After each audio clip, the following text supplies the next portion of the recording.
open the floor to questions and answers, but I just want to make a couple comments. This critical need for the truth and for history is important. Several years ago, I was in San Jose dedicating the Cesar Chavez Plaza and was one of the speakers, and speaker after speaker went on extorting Cesar in his life. My granddaughter Arlene was there with one of my daughters, Elizabeth. And at one point, Arlene turned to my daughter and asked, "Mom, is Cesar God?"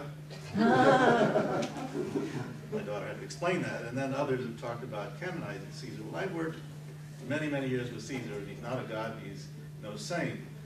The problem is that when we do not tell the story about our leadership, their foibles, their weaknesses, and their strengths, then some people say, I can never be like him or her, because they feel they don't have that inner strength. Another example, some 50 plus years ago, Cesar and others were involved in a project in California organizing a group called the Community Service Organization. It was involved in civil rights advocacy, passing civil rights legislation, voter registration, doing things that still need doing. The point of that story is we built this very strong organization, and yet there are people who believe today that the civil rights struggle began in Birmingham with Rosa Parks refusing to move at the end of the bus.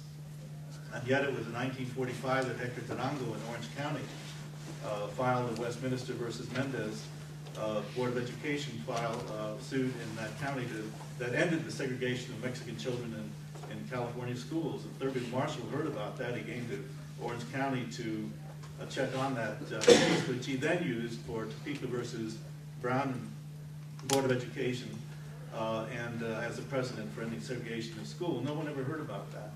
In fact, when I met with Hector several years ago and I asked him, Hector, I said, you know, this is tremendous action. Did they ever name a school or a street after you? And he said, no, nobody's ever heard about it.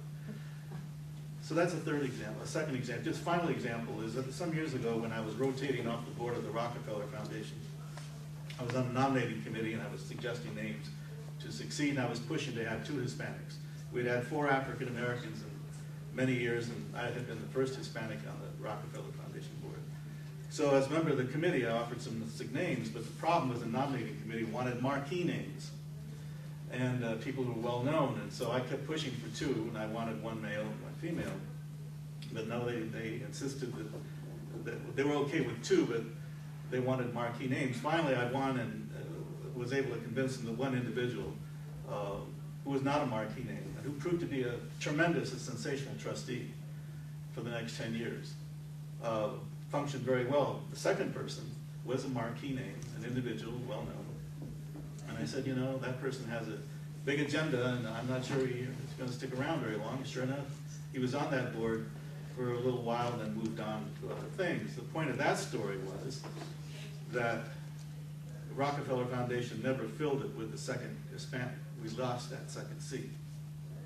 We have now 1 person, Antonio Hernandez, on it. But I'm just trying to say that in that story with the Rockefeller Foundation, when the chair of the nominating committee to me and said, you know, Gallegos, it's too bad you don't have a dozen Cesar Chavez's, because we could name one of those folks to the board. And I said, you know, we do have people like that. The problem is, unless you read about someone in the New York Times, you don't think anybody else has a brain in their head. I said, beyond that, I said, not every Anglo is a Gandhi or a king or a Mother Teresa. I said, so why are you applying different standards to us? I said, besides that, knowing a lot of the trustees, you know, there's some real nuts on the board, and I think every group should be entitled to have its fair share of nuts. So I think that when people don't know about our community, when they ignore our community and ignore our history, there are these kinds of distortions. And so I think that we need to balance the truth with the facts, with the information that allows people to understand that you don't have to be a marquee name to be a successful participant on a foundation or a corporate board.